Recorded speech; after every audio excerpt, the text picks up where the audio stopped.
Frankenstein, Guillermo. The wind howled through the Carpathian peaks as Guillermo tightened his cloak. He was no stranger to cold. He had crossed deserts, survived the thin air of mountains, but there was something unnatural about the chill here. It cut through bone, like the breath of death itself. He had come with a purpose. To find Victor Frankenstein's abandoned creation, the so-called monster, the being whispered about in letters that circulated through scholars and occultists alike. Guillermo had read them in candlelit monasteries, where frightened monks kept the papers locked away, convinced they were cursed. But Guillermo was a seeker, not a coward. He found shelter in a ruined hunting lodge, its roof half collapsed, timbers blackened with rot. Snow piled against the broken doorway. As he set his pack down, a voice came from the shadows. "You follow me." Guillermo froze. He had not heard footsteps. Slowly, he turned. There, taller than any man, gaunt yet powerful, eyes like glaciers lit from within. The creature. Frankenstein's abandoned child. Guillermo bowed slightly, not from fear but respect. "Yes, I have followed. I mean you no harm." The being stepped forward, shoulders brushing the rafters. "None mean harm, until they see my face. Then comes fire, stone, iron. Do you bring them too?" "No," Guillermo said firmly. "I bring questions. And perhaps answers." For a long moment, silence filled the room, broken only by the snow's hiss against broken shutters. Finally, the creature sat heavily, wood groaning beneath him. "Ask." Guillermo sat opposite, studying him not as monster, but as man. His stitches had long since faded to scars. His skin, though pallid, bore the wear of decades. His expression was weary, not savage. "You are alone," Guillermo said softly. "But you were not meant to be."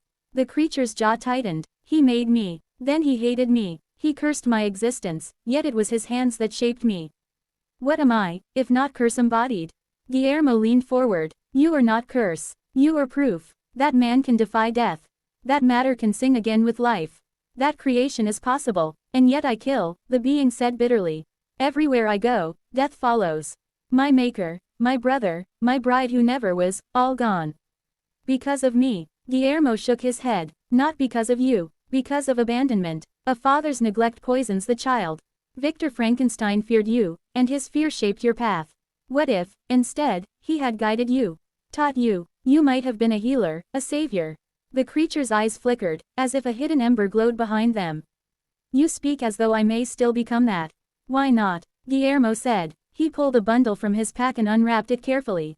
Inside lay tools. Scalpels, glass vials, a journal inked with diagrams.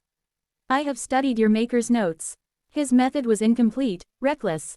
But the principle, it can be refined. The creature leaned closer, hunger in his gaze.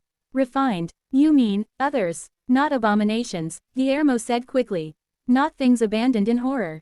But companions, family, souls like yourself, given care, given purpose.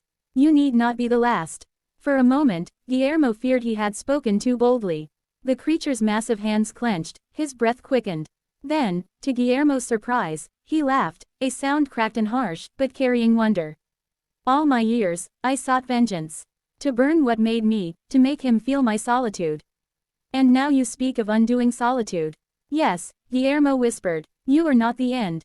You are the beginning." They traveled together after that, through forests, across icy rivers, into cities under cover of night.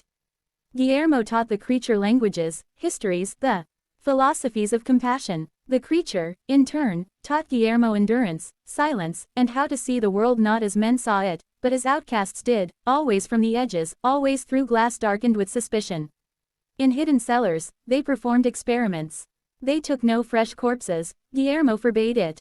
Only those who had died unwanted, buried in paupers' graves, with no family to mourn. Slowly, painfully, they learned. Nerves could spark, hearts could thrum once more. And one night, under stormlight, it happened. A young woman, drowned in the river weeks before, opened her eyes on their table. She gasped, coughed water from lungs that should never have worked again. Guillermo held her hand. The creature whispered, "Breathe." When she sat up, trembling, Guillermo knew the course of his life had changed. Months became years. They made 3 more. 2 men, 1 child. Each fragile, each scarred by their unnatural birth, yet alive, aware, capable of love. Guillermo kept them hidden, teaching them, feeding them, guarding them like his own. The creature, once so bitter, became their guardian. He carved them toys from wood, told them stories of mountains and oceans, taught them to be gentle though his hands could crush stone. For the first time, his gaze softened with something like peace. But peace, Guillermo knew, cannot last. Word spread of strange lights in abandoned chapels, of corpses missing from graves. Villagers grew suspicious. Priests declared it unholy. Hunters came with torches. Guillermo pleaded with the creature to flee deeper into the wilderness, but the creature only shook his head. No, no more fleeing. If they call me monster, then let me show them what monster truly means. Guillermo grabbed his arm. No, you are more than rage. We must prove them wrong, not confirm their fears. The creature hesitated, torn between wrath and Guillermo's faith. At last, he sighed. Then speak for us. But if they come with fire, I cannot promise restraint. The night of reckoning came swift. Dozens gathered at the gates of their refuge, torches blazing. The resurrected children hid, trembling. Guillermo stepped out alone, hands raised. He spoke of life, of mercy, of the miracle of second chances. He begged them to see not monsters but beings who laughed, learned, and loved. At first, they jeered. But then, the resurrected woman stepped from the shadows. She sang, a simple hymn she remembered from childhood. Her voice cracked, uneven, but it was human, achingly human. The mob faltered. Some lowered their torches. A few wept. And the creature, watching from the doorway, felt something he had never felt before, acceptance, however fleeting. Years later, tales spread not of Frankenstein's monster, but of a hidden sanctuary where the lost were reborn, where the broken found family. Some called it heresy, others called it miracle. Guillermo simply called it hope. And the creature, no longer monster, no longer nameless, took a name for himself at last. He chose Adam, the first, and no longer the last.